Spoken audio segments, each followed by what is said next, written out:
Breaking news now out of Annapolis. I'm Michelle Marsh. There is a major police response and reports of a possible active shooter.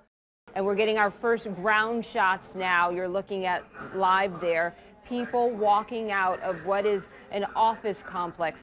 I'm on live right now. Is there anything that you can possibly share with us? Yeah, so right now. Okay. Hang on, here we go. We're getting the information now. Yeah. Right now, it's still very early on in this investigation. I can confirm that we do have an active shooter, had an active shooter situation. Gunman shot through the glass door to the office and opened fire on multiple employees. Can't say much more and don't want to declare anyone dead, but it's bad. Active shooter, body 1, 888 Westgate Road. I saw a guy holding a gun. Shooting people right now with a shotgun, black shirt, green pants. People are coming out with their hands up. I need them covered. There are 5 fatalities that we know of. We have had several people there in the hospital. The shooter is in custody and being interrogated at this time.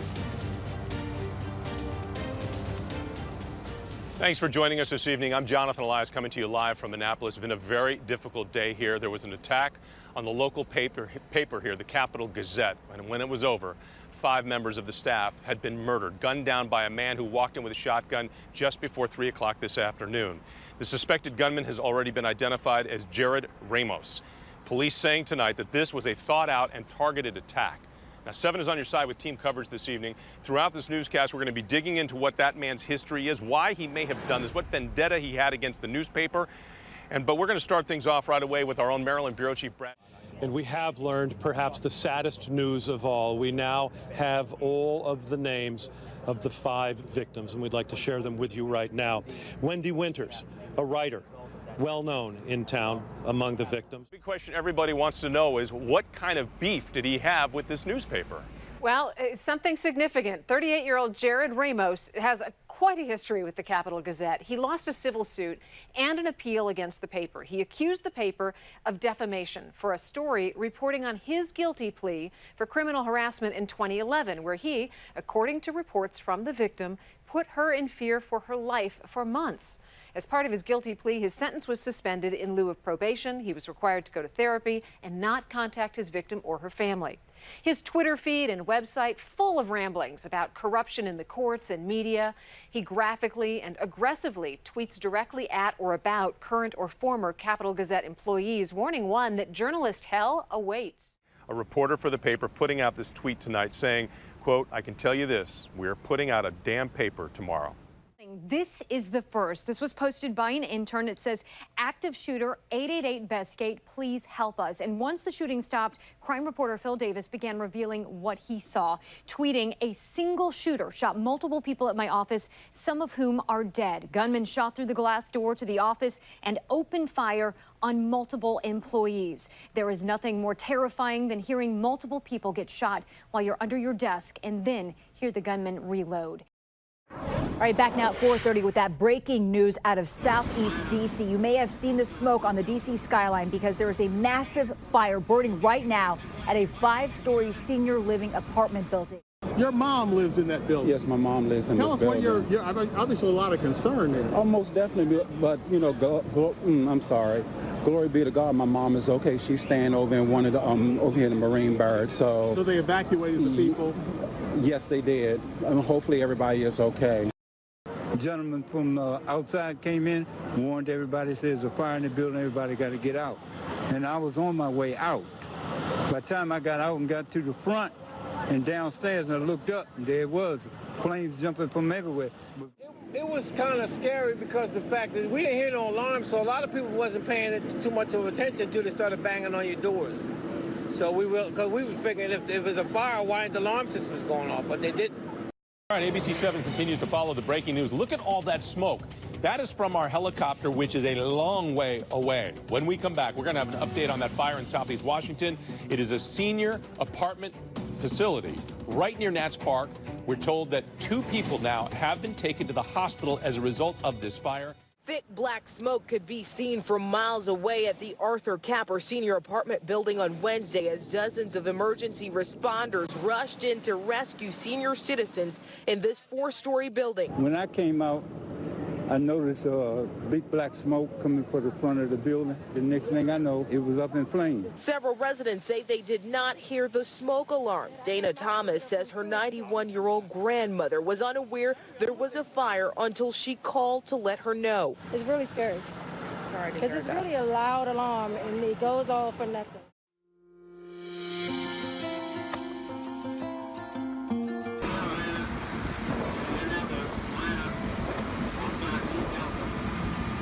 We saw the smoke coming from the building. We heard the call on the radio, and we ran over here to try to help the best way possible.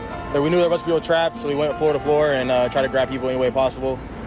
Just pick people up, threw them on our shoulders, carried them, just try to help them get out. These are our neighbors, so we wanted to be there for them.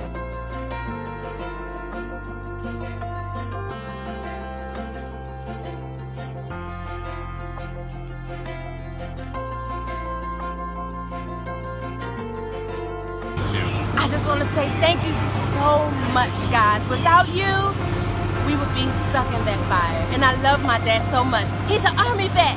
Yeah.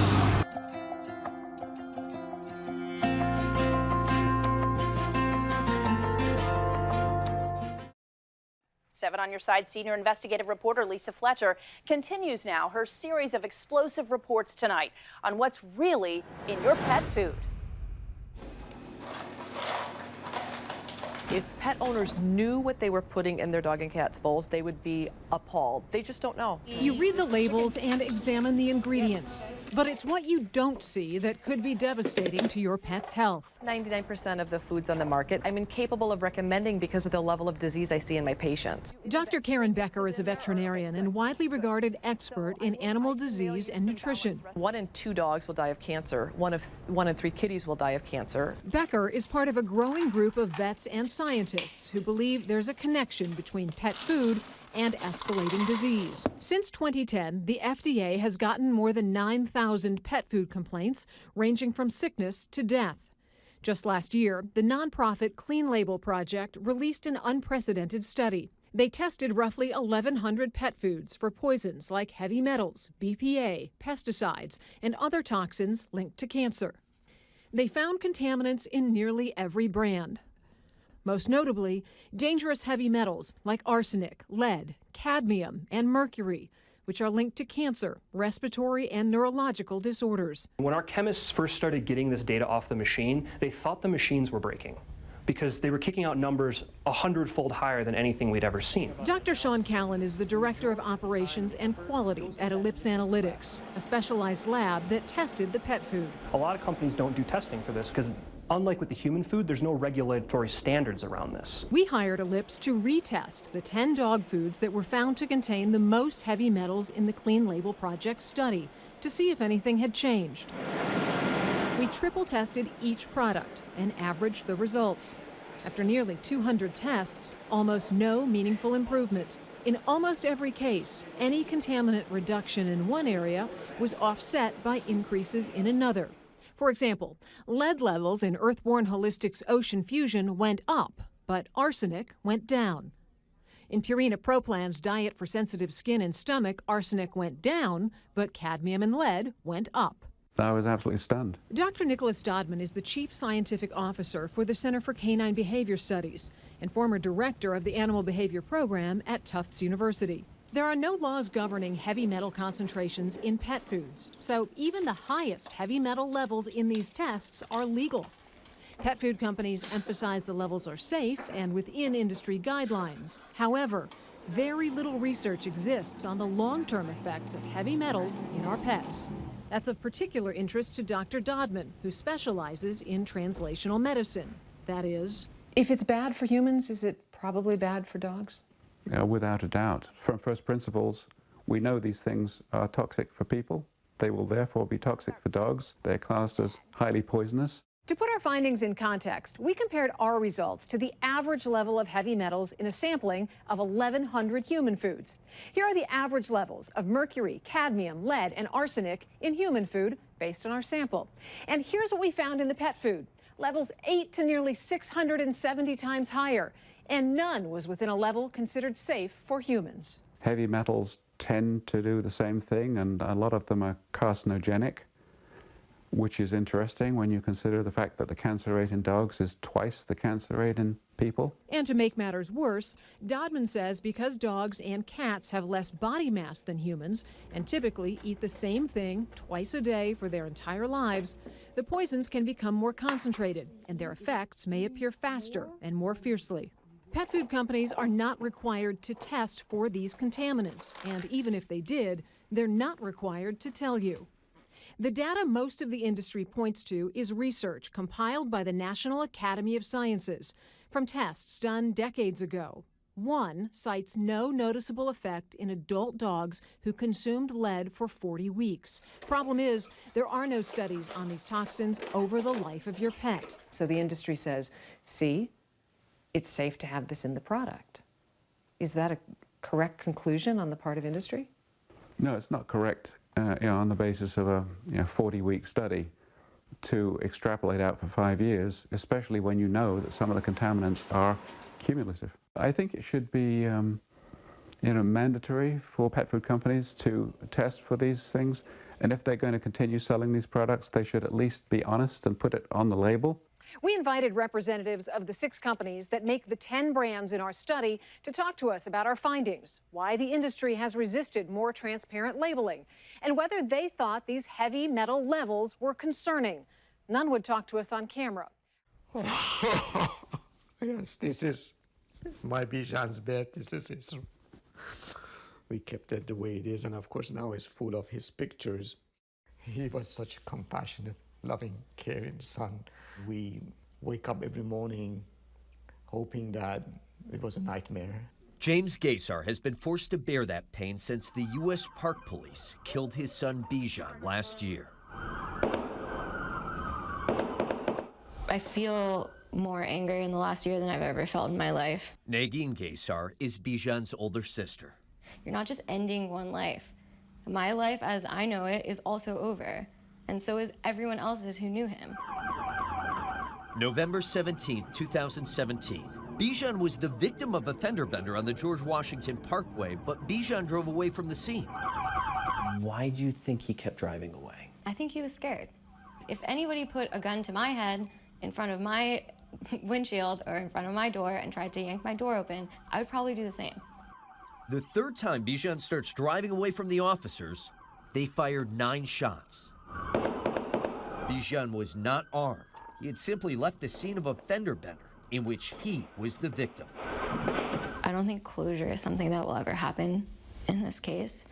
And sometimes it's the thought of living past this moment without him that's the hardest. You know, I got married last year too. It was the best and worst year of my life. Just 4 months before Negin's brother was taken from her. Yeah, his sense of humor was amazing. Bijan spoke at her wedding. I love you too. How many times have you watched this? I just started watching it again. I hadn't watched our wedding videos since. I don't really have a moment to like sit and process. I feel like if I did, I would fall apart. Instead, the Gaysars are pushing for answers. The only information about the shooting came from a police report and the dash camera video, both from Fairfax County officers who were only assisting in the pursuit, but never opened fire. I don't think that dash cams and body cameras are going to stop police shootings, but I do think that they will actually tell the truth about what happened. The only way I can think is that he's here, and I feel him, I see him. The Gaysars filed a $25 million wrongful death lawsuit against the federal government. The family says if they win, the money will help push law enforcement agencies for transparency in hopes of preventing tragedies like Bijan's. I only dream of living to be able to fulfill some of his dream of peace in this world.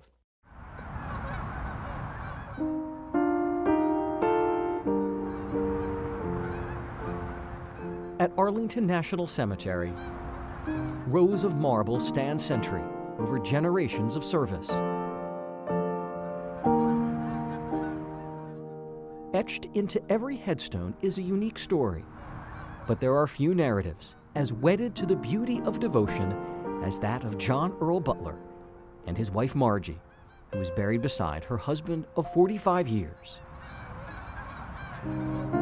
They met by happenstance on New Year's Eve 1942 in Chicago, falling quickly in love. But only weeks after these two met, this ace pilot in the Army Air Corps left for one of the war's most dangerous assignments. My parents were romantic, like a lot of people maybe in the 1940s during the war, and it was their plan to write a letter every day that they were away, and they numbered them and they kept track of things. There's letters.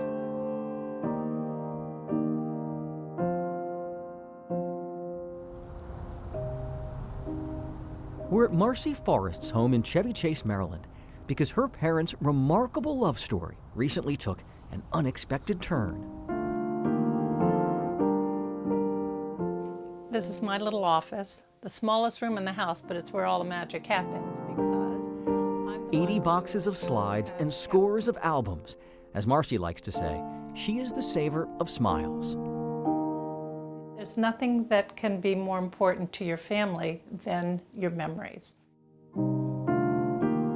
Well, this family's archivist recently stepped back in time to relive turning points in her lineage, thanks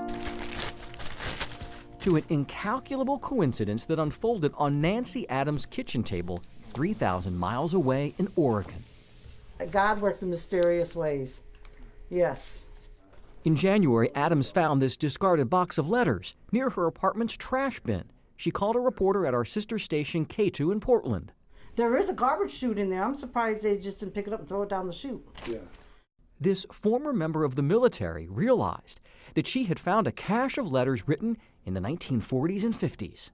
This one was coming from Chicago, Illinois. It's from Mrs. John E. Butler. That would be Margie Butler, writing to her husband, who went back then by his middle name, Earl. My darling Earl. Wow. You could tell she loved him because it's tons and tons and tons of letters. As it turned out, Margie Butler's son lost his mother's letters during a recent move in Portland. He was, of course, heartsick, embarrassed, felt guilty, didn't even tell us that they were lost. I'm kind of feeling excited. Find the family, give the stuff back to them. You know, it just makes me bubbly. A week later, those letters were in Marcy Forrest's living room in Maryland. This is the package. It's arrived from Portland. What she found inside Great. Okay, that was easy. included some of the missing pieces of her childhood. Okay. Wow. Over the next few hours, Forrest pored over a treasure trove of memories.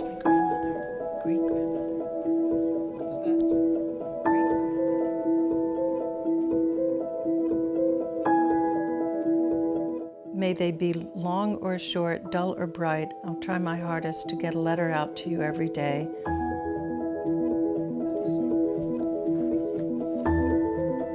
For 12 long years, during wars and conflicts from Europe to Southeast Asia, they penned some 400 letters.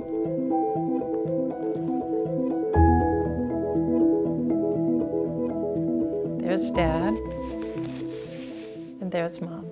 During World War II, John Earl Butler flew the infamous Burma hump.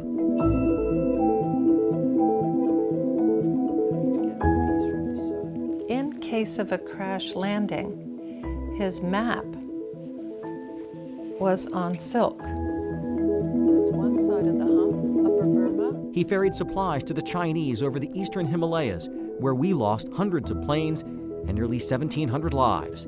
For his valor, Butler was twice awarded the Distinguished Flying Cross. They would send out the planes about, half-hour intervals, and quite often the flight before him and the flight after him never came back. Butler returned home and started a family that blossomed. A few years later, this new father left again. November 16, 1948. Dearest Earl. This time for missions in the Middle East.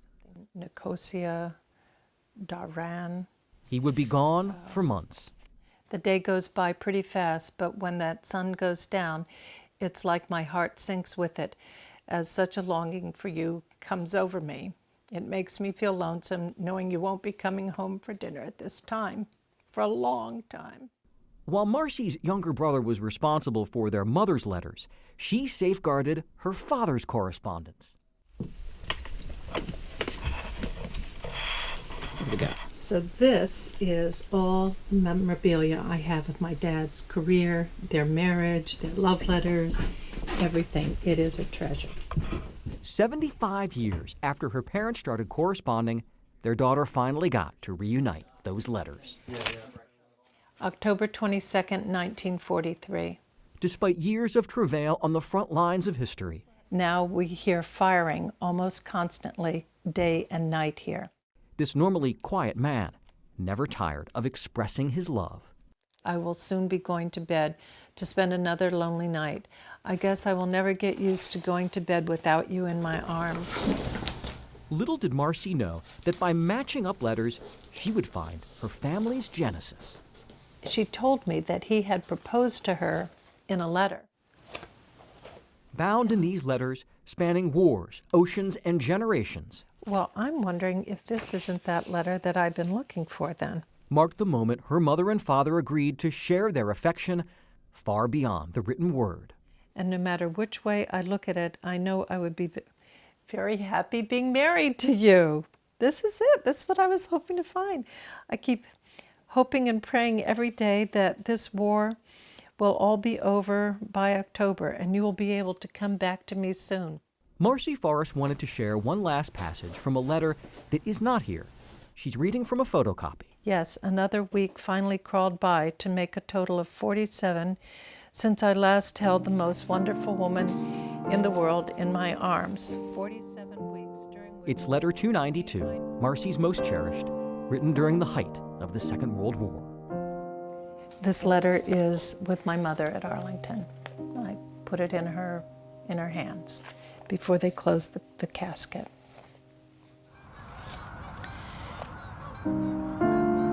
So we return to Arlington National Cemetery to witness a love timeless and true. John Earl Butler died in 1988 at the age of 70. After his wife passed away in 2010, their children decided to memorialize their parents' enduring commitment. Etched on her headstone, "My dearest Margie," the words that began so many of Butler's letters to his beloved. For ABC 7 Stories, I'm Jay Korf.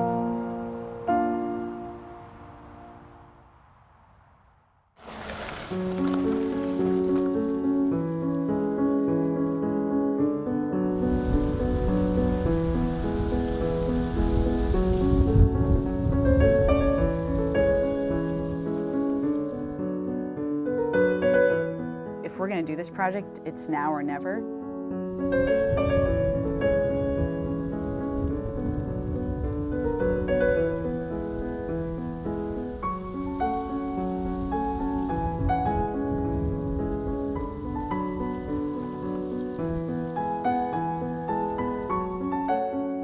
Here in western Loudoun County, we were the highway to the armies.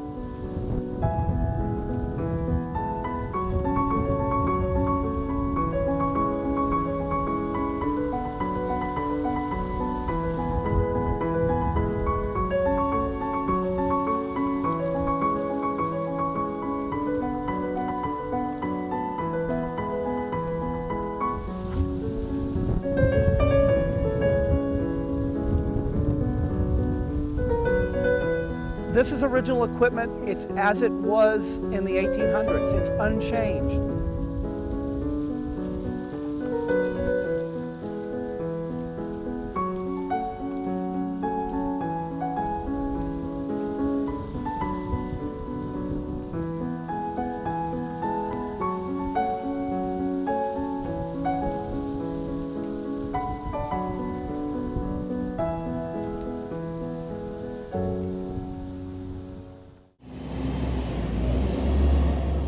It's hard to put yourself out there, you know? But if you don't put yourself out there, you're not living big. Every day we face a critic inside ourselves, I'm not good enough or pretty enough ever. a voice damaging us I'm not worthy. with destructive self-talk. I'm stupid. The danger resides in believing the darkness to be true. It's really to bring attention to, like, you have a choice over what you think, and what you think is what you become. That's why Nancy Belmont, an expert on leadership, created a public installation called The Sanctuary this summer in Alexandria. So I'm pounding holes in paint can lids. Thousands of lids. I bought 4,800 paint can lids.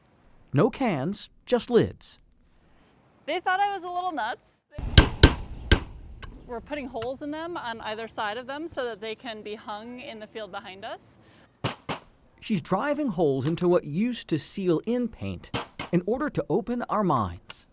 When we can start sharing what it is to be human, it gets easier to be human.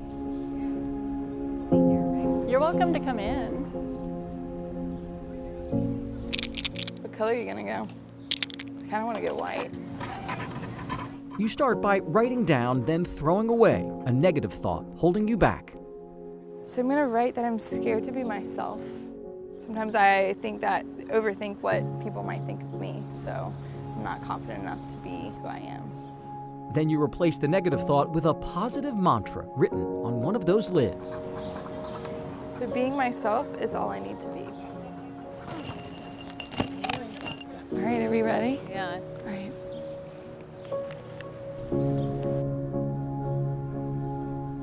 This is beautiful. This is really beautiful, and it's cathartic and it's healing.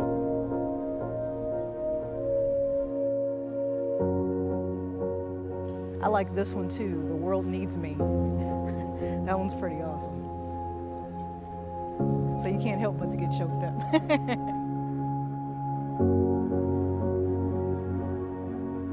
You almost get emotional reading these because you always think at the end of the day it's only you. But now coming here and looking at these mantras, like people have the same mantra almost as you do. I put I am worth it. You know, at least at this time of my life, I want to know, am I worth it? Am I worth that next step?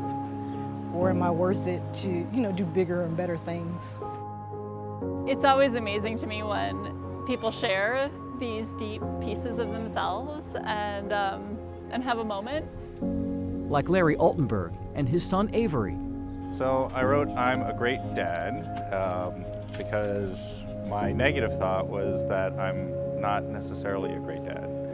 I always wonder if I'm doing the right thing for them, if I'm helping them be the best that they can be by being the best that I can be.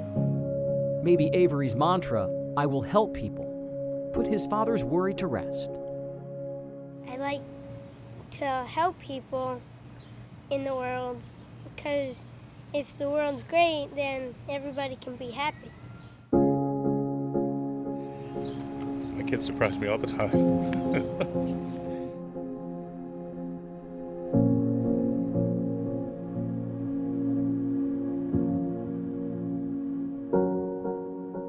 Nancy Belmont built The Sanctuary to show participants that if they can change their mind, they can change their lives. Now at 5 o'clock, explosives in the mail headed for prominent politicians. In D.C., the Obamas. We will not let this type of terroristic behavior interrupt our lives. Another to Capitol Hill. PG County Police came, banged on the office doors, told us to vacate the property. In New York, the Clintons and CNN headquarters. We're going to jump in. There's a fire alarm here. We'll be right back. Threats of political violence of any kind have no place in the United States of America. From ABC 7 News, this is a breaking news alert.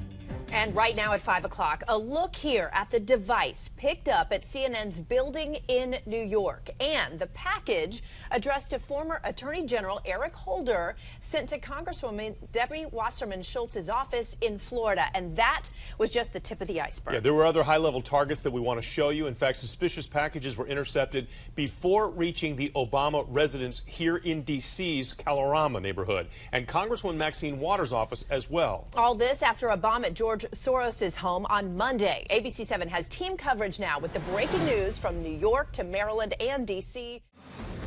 Breaking right now, a Storm Watch 7 weather alert. Chief Meteorologist Bill Kelly busy tracking the threat of tornadoes. Also tonight, a deadly confrontation. Police cornering a desperate thief. Why they say they had no choice but to shoot to kill. And a homeless high school standout benched by his principal. My desire is to go to college and play college football. That principal not saying why. From ABC 7 News, this is a breaking news alert. And that breaking news is from New Carrollton, where there is a raging fire at an apartment complex. More reinforcements are being called in right now. We're going to take you to this scene in just a moment. First, though, this video of what could be a tornado in Chesterfield, Virginia. You can see the circulation there. This was right by the Chesterfield Town Center. And in other videos that we're getting from the area, we are seeing damage in that area as a result. And this is why we are on a weather alert today. Remnants from Florence bringing storms that have prompted tornado warnings that expired less than an hour ago. We can tell you watches do remain in effect right now and throughout the evening. Flooding is also a huge possibility here. Stormwatch 7 Chief Meteorologist Bill Kelly keeping an eye on all of this, and the flooding is easy to understand with all this rain. Yeah, exactly. We're going to see off and on rain throughout the evening hour tonight, and evening hours, I should say, and we are watching that. There's still a tornado warning down in the Richmond area. Elsewhere, and that includes the District of Columbia, there's a tornado watch box in effect. That's up until 10 o'clock tonight. 2 years after a deadly flood destroyed Ellicott City's Main Street, another flash flood, this one potentially more powerful. Tonight, the evacuations. The state of emergency. The damage looks a lot worse. The state of disbelief that a river runs through it once again. The water has receded, but a new danger is lurking, and that's a gas leak. Right now, crews working on that, but forced to evacuate this area.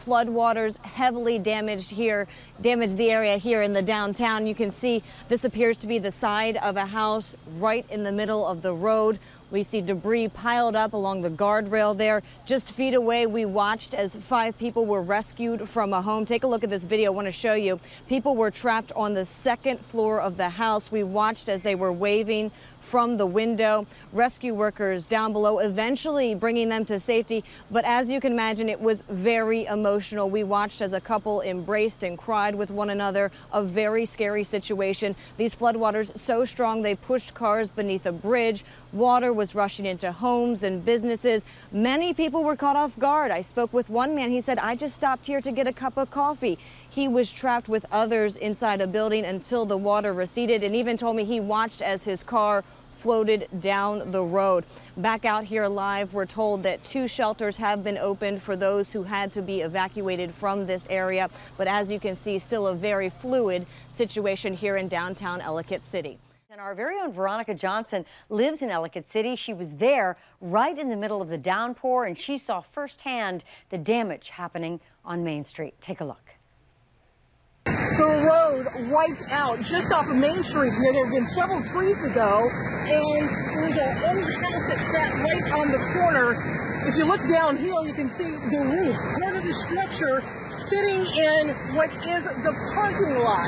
And again, folks being caught off guard by this flash flooding event. His term, I asked President Obama, so I'll ask you the same thing. Is there anything, as you look back at your first almost 2 years, that you regret, that you wish on you, that you could just take back and redo? Well, there would be certain things. I'm not sure I want to reveal all of them, but I would say tone. I would like to have a much softer tone. I feel to a certain extent I have no choice.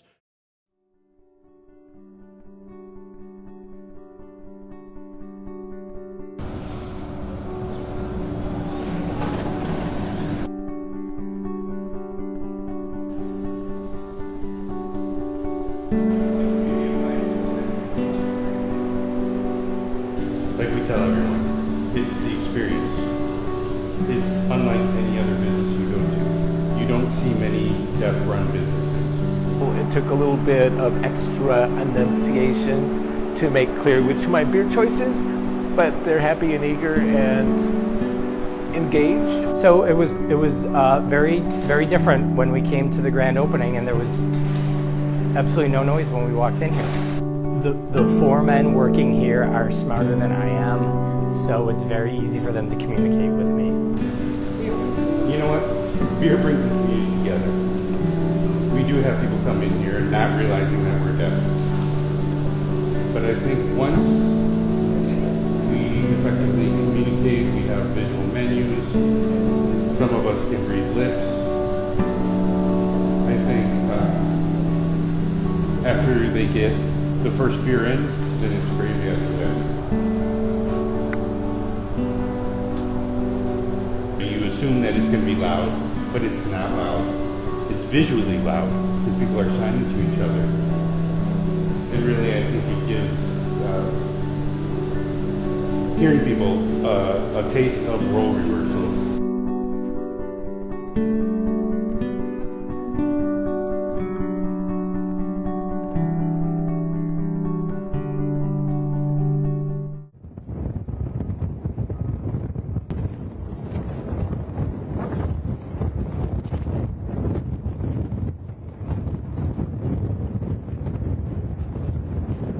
This is really something. I'm used to this feeling down here with hurricanes. I am leaning into this wind, not for dramatic effect, but to stay on my feet. Ocean City has some snow machines coming down, big machines that they usually use to push sand off of these streets after they get nor'easters and hurricanes and tropical storms and that sort of thing. And you can see them. Whew, I got to turn my back to this because it's crazy.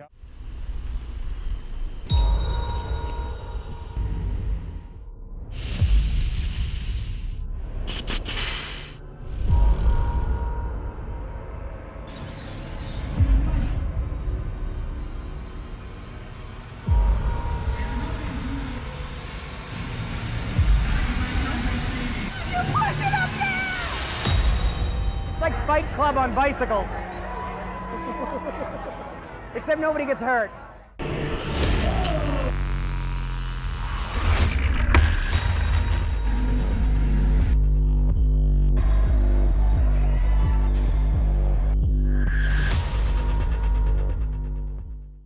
This is one of these images behind me. This is a moment in time that I think very few of us will forget. Really, a historic image when you see these hundreds, maybe even more than 1,000 fans on the steps of the National Portrait Gallery, just standing and cheering in unison. The Caps chasing destiny in the desert. Tonight's Game 5. I don't have any nails left. Could be the clincher. We're going to take it tonight. I agree. Let's just win it tonight. Capital One Arena already full. A sea of red on the edge of their seats. To a family in Vegas divided. He a Cavs fan? No, he's rooting for the Knights. Oh no! All of Washington hoping for more puck luck. And more magic. If they do it, mind blown. It's time to unleash ABC 7 News at 4. Hey guys, I got a little history for you.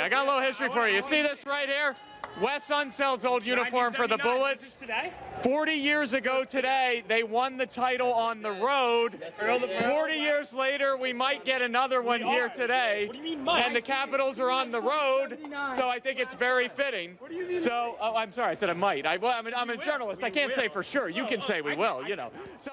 It doesn't get any more exciting than this. We've got 2 minutes left in this Game 5. Right now, 4-3, Washington Capitals. We feel like we're just minutes away, literally, from witnessing history in this city. There it is! The Capitals do win the Stanley Cup! After all these years, Lord Stanley's Cup is coming to Washington, D.C. I really care about these guys. I love these guys. These guys are my brothers, and we're going to be ash on the cup forever together here. Just within the last about 20 minutes or so, we had a motorcycle roll right down 9th Street playing "We Are the Champions," and indeed we are tonight. We have brought home the Stanley Cup. It's getting a little rowdy out here. But we got a post out here. It says, finally. I got Joey's out here. Joey, how long have you been a Capitals fan? 25 years since the day I was born. Been waiting for this my entire life. Welcome back. Jonathan Elias along with Allison Starling for our continuing coverage of not just the rolling rally, the parade that took place out on Constitution, but now they're going to have the rally here in front of thousands of fans along the National Mall. Your captain, Alex Ovechkin, in the Stanley Cup!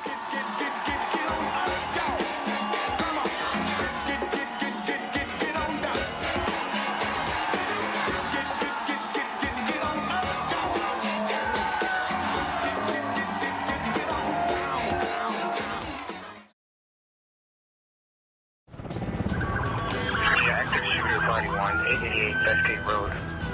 I saw a guy holding a gun. Shooting people white now with a shotgun, black shirt, green pants. People are coming out with their hands up. I need them covered. There are 5 fatalities that we know of. We have had several people there in the hospital. The shooter is in custody and being interrogated at this time. Thanks for joining us this evening. I'm Jonathan Elias coming to you live from Annapolis. It's been a very difficult day here. There was an attack on the local paper here, the Capital Gazette, and when it was over, 5 members of the staff had been murdered, gunned down by a man who walked in with a shotgun just before 3 o'clock this afternoon. The suspected gunman has already been identified as Jared Ramos. Police saying tonight that this was a thought-out and targeted attack. Now, 7 is on your side with team coverage this evening. Throughout this newscast, we're going to be digging into what that man's history is, why he may have done this, what vendetta he had against the newspaper. But we're going to start things off right away with our own Maryland Bureau Chief Brad Bell. He was the first on the scene, the first on the air, talking about and getting from his sources very good information about what took place inside that small paper today. Brad? Yeah, Jonathan, we did learn an awful lot about what happened during the attack, but tonight we're learning, and we have learned perhaps the saddest news of all. We now have all of the names of the 5 victims, and we'd like to share them with you right now. Wendy Winters, a writer, well known in town among the victims. Rebecca Smith, a relatively new hire at the paper, a sales assistant. Robert Hyacin, an editor at the paper, who wrote a column on Sundays. Gerald Fishman, an editorial writer. And John McNamara, a sports editor and the man who literally wrote the book on the University of Maryland sports, all killed here today in this attack.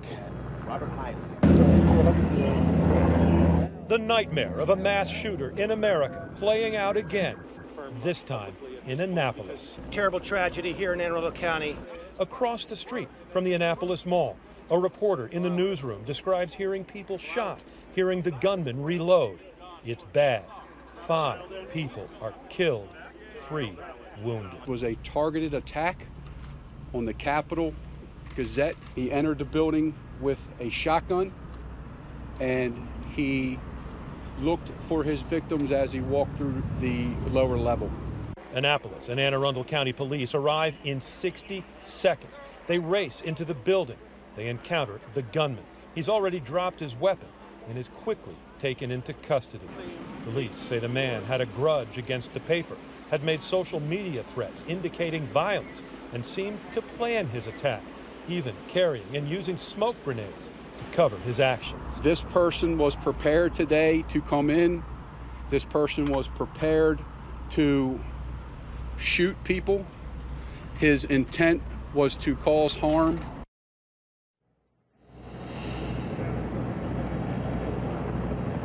Now, the one thing that everyone is saying out here is that this could have been much, much worse. A lot of credit being put at the feet of the officers. Annapolis City Police officers who responded across the county line. They were the first ones in there. They confronted that gunman. They stopped the attack. And as we said, from the governor to the county executive to the chief of police, all of them saying if it wasn't for those heroic actions, this could have been much worse. Jonathan? Brad, there's no question about that. In fact, we asked around. They said that the response time, because we're only 3 miles from the state capitol, was 60 seconds from the call going out for help to police confronting that gunman inside the Gazette. We can also tell you this. It was just 6 days ago that there was an active shooter drill that was carried out by the first responders, the police department, the fire department, city officials. They were all there. And this was a drill. A week ago, we practiced an active shooter training thing. We did not expect something like this to happen in our community, but we were ready, and I don't think we could have put any more resources. If you look behind you at what's been done here, it's a tremendous response. What's so sad about that, too, is the Capital Gazette covered that active shooter drill. They took pictures and they told the stories of first responders going through the motions on that drill just 6 days ago. Today, the real thing played out in their offices. That man with a shotgun blowing his way through the glass door that separated that lobby area from the main office, and once inside, there was nowhere for the people inside to hide. There was 170 people inside that building. There were law offices and doctor offices. Everybody was running from that building. Our Tim Barber caught up with some of those folks who saw horrific images as they were leaving that building. Tim? Jonathan, the man we talked to, first heard the gunshots, then saw the gunman, and then moments later, the police rushed in. Oh, I was on the phone with a client and heard a loud noise, like an incredibly loud bang, and I poked my head around the corner of my desk so I could see out our front door into the front door of the Capitol Gazette, and I saw a guy. I saw a guy holding a gun. Keith Cyphers and his coworkers hid while the gunman shot his way through the newsroom across the hall. The door of the Capitol Gazette had been blown to pieces. It was in shattered pieces all on the carpet, and this guy was holding what looked like a big shotgun and moving across the entrance of the Capitol Gazette office, pointing the gun deeper into the office, like he was targeting people. 5 people were killed. Others were injured. No one knows why. I heard some indistinct shouting after another couple minutes before there were some more gunshots, but he didn't. I mean, I only looked at him for a second, right? I ducked my head back behind the wall as soon as I saw the guy initially, but I didn't hear him say anything distinct. I looked around the corner a second time and I saw a young woman who looked like she'd been hurt. She was on the ground. Injured? I mean, there was a bunch of blood on the floor, so I assume so. Seconds later, the police rushed in. They actually broke down our office door, and then they escorted us out. You know, they escorted us out with our hands up over our heads. And understandably, so many of those people who walked out with their hands up were not ready to share their stories tonight. Jonathan? And you can absolutely understand that. Tim, thanks very much. They tell you in these active shooter drills, there's 3 things you should either do: hide, flee, or fight. There were a lot of people that were fleeing and a lot of people that were hiding. 170 people had to be evacuated out of that building, as I've said. And when they were coming out of the building, police, from their standpoint, they don't know who's a good guy or bad guy, so everybody comes out with their hands up. And that's what happened this afternoon. They told us to move to the back of the room and stay there, and they locked us down. They locked the front door, and we had to stay there until the police came. Several police came. They actually brought a person that was injured into the front entryway for a short while, and then she was picked up by an ambulance. Now, behind me again, the building is an active crime scene. Investigators are going through that building, especially the Gazette office, trying to retrace the gunman's steps and figure out what was going on. But it became very apparent to a lot of us that this is a very personal matter for them, because this is a small paper, the Capitol Gazette. And with the local police department, they deal with these folks and talk to these folks and see these folks every single day. So some of those folks that were killed were actually friends and people that they'd been talking to. And now they're trying to solve their deaths. Capitol newspaper is our local newspaper. We interact with the Capitol newspaper daily. We have friends at the Capitol newspaper. We speak with these men and women on a daily basis to get stories out that are important to the citizens of this county. So we're here, we're invested, we're going to get this investigation right. Yeah, the Capitol Gazette really is one of the oldest newspapers in America. This started back in 1727 as the Maryland Gazette. The newspaper moved to its current location on Bestgate Road back in 2014. The paper's distribution is about 110,000 people. It goes out to Annapolis, Anne Arundel County, Kent Island, and Bowie. And I can tell you today, when the call went out that there was an active shooter inside the building, police from not just one, but as many as 10 agencies were flooding into this area to assist. And in fact, in some of the neighborhoods, the police were taking their time because they didn't know maybe there were more gunmen involved, so they didn't know what to look for. And that got a lot of the neighbors, as you can imagine, on edge. Heather Graff picks up our team coverage with that side of the story. Heather?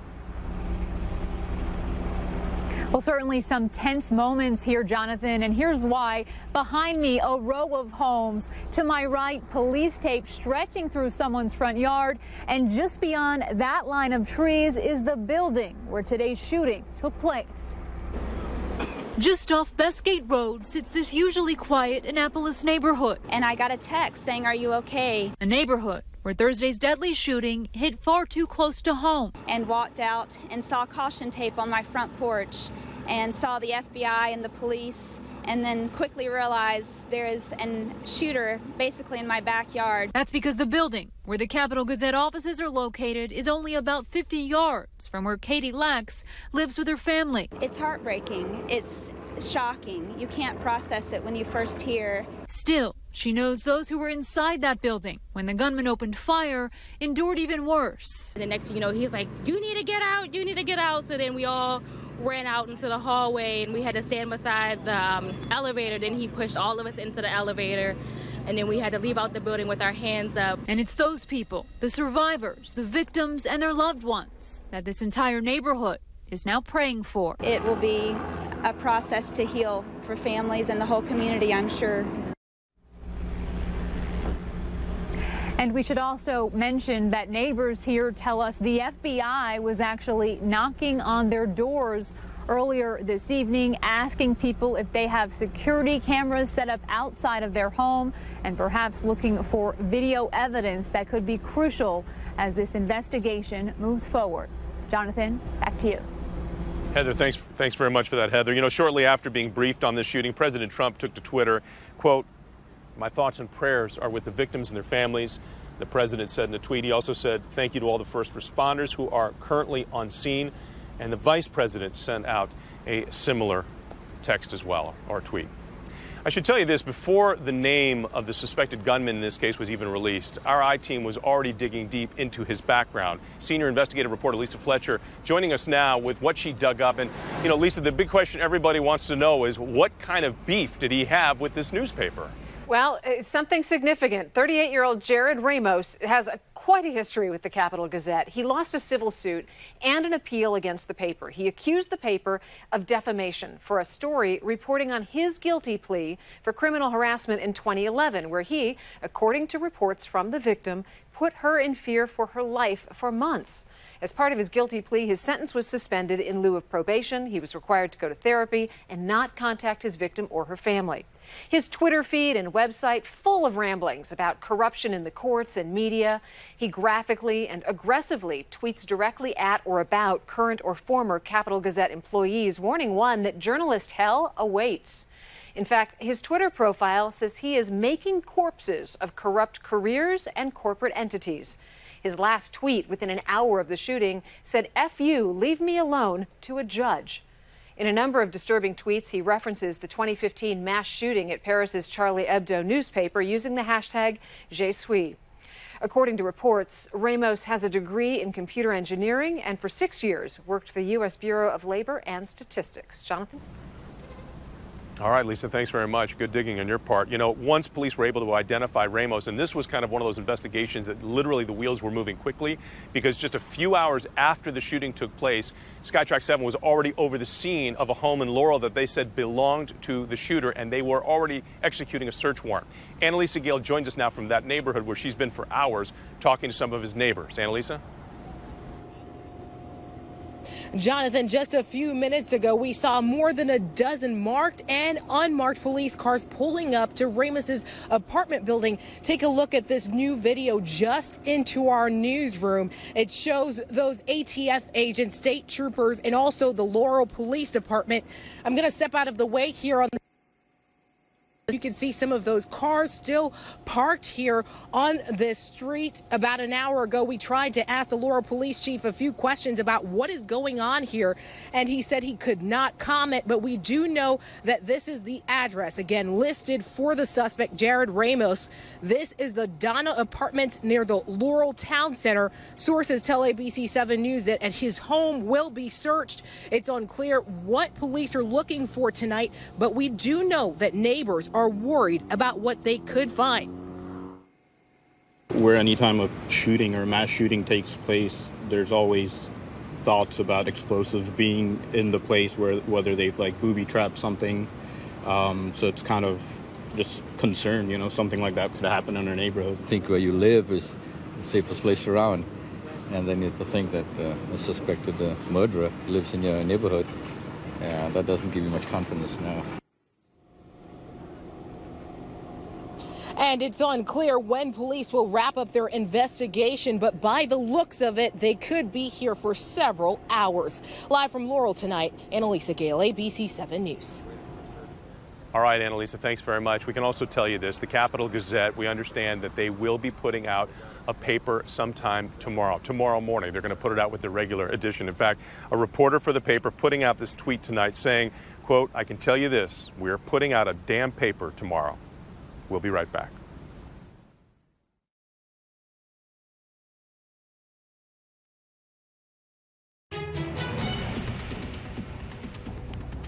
Thank you for staying with our continuing coverage of the shooting at the Capitol Gazette. I'm Jonathan Elias, coming to you live from Annapolis. Just across the street is the building where that shooting took place. It is still an active investigation, an active crime scene, if you will. But today's attack on the Capitol Gazette really kind of illustrates and underlines a fact, that being a journalist is a dangerous job. In fact, if you've ever been to the museum, there is a wall, it's a memorial covered in faces. All those faces are people who've lost their lives in the line of doing this job. And in fact, just last month, there was a crew that was killed down in North Carolina covering severe weather. Allison Parker and her photographer were murdered in 2015 in Roanoke while they were live on the air. Jay Korf is joining us now with our team coverage to talk about the reaction the museum has when something like this happens. Jay? The museum in downtown Washington posts a variety of headlines every day from across the nation. It's likely that many of Friday's editions will point to a sobering truth. Journalism can be a dangerous profession. Inside the building towers the Journalists' Memorial, where more than 2,000 names of broadcasters, photographers, editors, and reporters killed on the job are etched in glass. According to the Committee to Protect Journalists, 29 journalists have been killed while working in 2018. Last year, 46.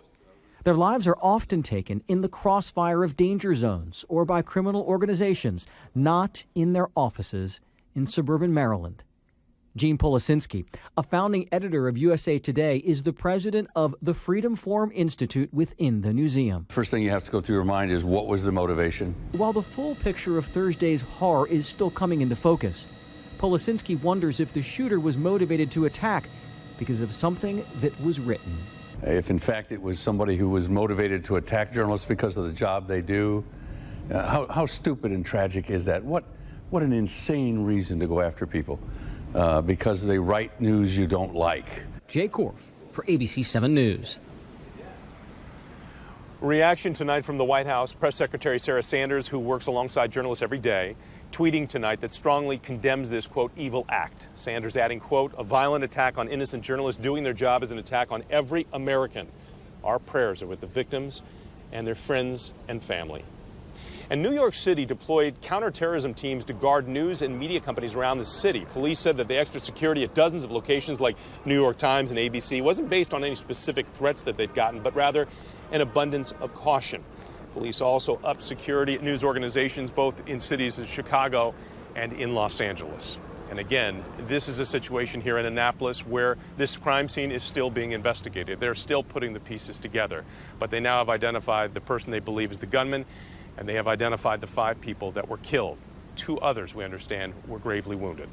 That's the latest from Annapolis. For now, though, Bill, let's go back to you and talk about something a bit brighter and maybe a little warmer as well. Yeah, thank you very much, Jonathan. A quick look at your weather, guys. We're looking at no storms in our area. We have high pressure that's building in. Our big weather story going to be the heat. You can see how dry it is around our region. As this high pressure works in the next couple of days, our temperatures going up considerably, so it will be hazy, hot, and humid. Your day tomorrow looks like this. Out the door at 8 o'clock, 75 degrees. By 1, we're already into the upper 80s. By 4 o'clock in the afternoon, I expect it to jump into the low 90s, feeling most likely like the mid-90s. Plenty of sunshine tomorrow, but it is one of those days that you're going to want to drink a lot of water if you're spending some time outside.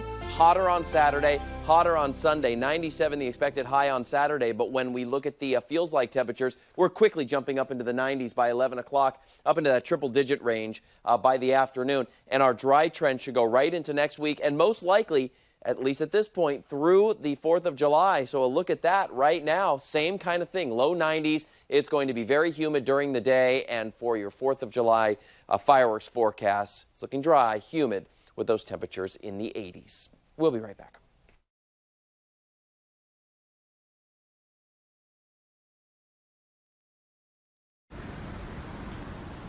Welcome back. I'm Jonathan Elias, live in Annapolis. This really is a city in shock when you think about it. After this attack on the small-town paper, the Capitol Gazette, the deadly attack that left 5 dead. At this hour, here's the very latest. 5 people were killed. 2 of them editors, a reporter, a sales assistant, and an editorial writer. The man believed to be behind all of this, his name is Jared Ramos, 38 years old, lives in Laurel, Maryland. Now, our team is learning that Ramos had sued that paper for defamation after their reporting about his criminal history.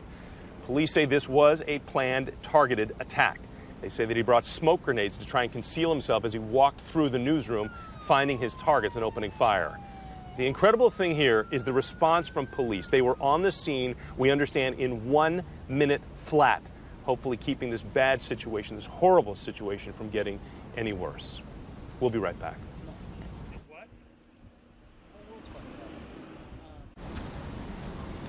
And back now live in Annapolis, continuing to follow that deadly attack that took place at the Capitol Gazette, the building just behind me, still an active crime scene as we speak, the investigation ongoing. So much of what we learned today took place on social media. Reporters in the newsroom were tweeting out details about what was happening inside the newsroom as that shooting was taking place. Lindsay Mastis has some of those messages for us. The tweets are chilling. This is the first. This was posted by an intern. It says, active shooter 888 Bestgate, please help us. And once the shooting stopped, crime reporter Phil Davis began revealing what he saw, tweeting, a single shooter shot multiple people at my office, some of whom are dead. Gunman shot through the glass door to the office and opened fire on multiple employees. There is nothing more terrifying than hearing multiple people get shot while you're under your desk and then hear the gunman reload. And journalists who weren't in the office, they let their friends and family know that they were safe. Bill Wagner tweeting, many of my colleagues and friends are not okay, and that is solely where my thoughts are right now. Other Capitol Gazette employees simply tweeting, devastated, just devastated, and heartbroken. As we say goodnight to you, we want to leave you with some of the images, some of the sights and sounds from what happened today here at the Capitol Gazette in Annapolis. It is a very difficult day, and all of us here at ABC7 keeping our journalism colleagues in our thoughts and sending prayers to all of those affected by today's tragedy. Thank you for being with us. We'll see you tomorrow.